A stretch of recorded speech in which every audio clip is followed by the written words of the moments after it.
আজ আমরা বলবো এমন একটি সত্য ঘটনা থেকে তৈরি সিনেমার গল্প, যেখানে প্রতারণা, প্রতিশোধ আর এক বহুরূপীর রূপান্তর লুকিয়ে আছে। এই গল্পের মানুষ ভেঙে পড়ে, আবার উঠে দাঁড়ায়। কথা বলা যাক বহুরূপী সিনেমাটা নিয়ে। সিনেমাটির সংক্ষেপে গল্প বলছি। কাহিনীর শুরু হয় দক্ষিণ 24 পরগনার সেন্সরাপুর গ্রামে। একটা সাধারণ মানুষ, খেটে খাওয়া মানুষ, নাম তার বিক্রম। একটা পাটকেলে চাকরি করে, বাণিজ্য স্নাতক। কিন্তু তার জীবন বদলে যায় একটা মিথ্যা অভিযোগে। একদিন বিক্রমকে গ্রেপ্তার করা হয়। অভিযোগ, সে নাকি একজন রাজনৈতিক নেতাকে খুন করেছে আর গহনা চুরি করেছে। যদিও সে নির্দোষ, কিন্তু তার আরতি কেউ শুনে না। কে শুনবে? এসআই সুমন্ত ঘোষাল এই মামলার একজন তদন্তকারী, আর সে বিশ্বাস করে বিক্রমী অপরাধী। জেলের নির্মম পরিহাসে ভেঙে পড়ে বিক্রম। একটা সময় যে ছেলেটা বিশ্বাস করত সত্যের জয়ে, সে এখন বুঝে যায় এই সমাজে সত্যের কোনো দাম নেই। কথাটা মূল্যবান কথা। যাই হোক, আর সেখানেই তার সঙ্গে দেখা হয় একটা বিশেষ মানুষের, সেলিম। সেলিম একজন পাকা ব্যাংক ডাকাত। সে বিক্রমকে শেখায় কিভাবে ডাকাতি করতে হয়, কিভাবে ছদ্মবেশ নিতে হয়, কিভাবে পুলিশকে ফাঁকি দিতে হয়। বিষয়টা ইন্টারেস্টিং।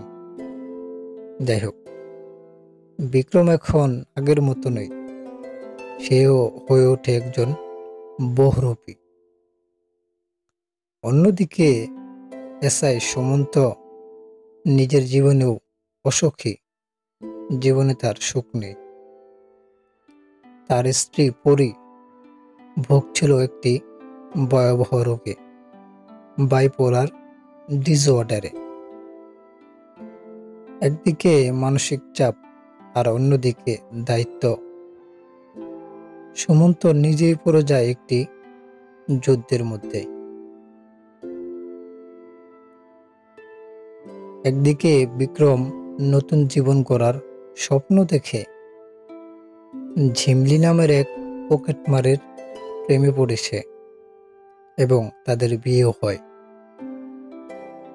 কিন্তু ভালোবাসার পিছনেও আছে একটি ব্যথা। বিক্রম সেটা বেশ ভালো করেই জানে। এই শান্তি হয়তো চিরকাল থাকবে না।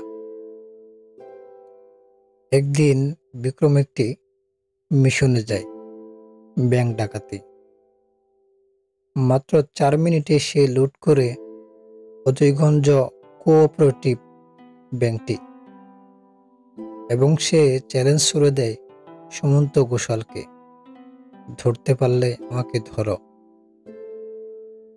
প্রতিবারই যেন নতুন ছদ্মবেশ, কখনো পুরোহিত, কখনো মহিলা, কখনো বা পুলিশ। পুলিশের সামনে দিয়ে সে পালিয়ে যায়। এ যেন এক রূপকথার রহস্য মানব। শেষ দিকে সুমন্ত জানতে পারে বিক্রমের লুটের টাকা আসলে তার নিজের অফিসাররাই আত্মসাৎ করেছে। সিস্টেম তো একেবারেই ভেঙে গেছে। একদিন বিক্রম ধরা পড়ে এক নারীর ছদ্মবেশে, এক মন্দিরের বাহিরে। শেষ লড়াইটা হয় এক রুদ্ধশ্বাস, ধাওয়া পাল্টা দেওয়া, পুলিশ আর বহুরূপী। একে অপরকে ঘিরে ধরার চেষ্টা করে। শেষে কি হয়? বিক্রম কি ধরা পড়ে, নাকি আবারও ফাঁকি দেয় অন্য কোনো উপায়ে? সেটা জানতে হলে আপনাকে পুরো সিনেমাটি অবশ্যই দেখতে হবে। এই গল্প কিন্তু একটা ডাকাতের নয়, এটা একটি সমাজের মুখোশ খুলে দেয়।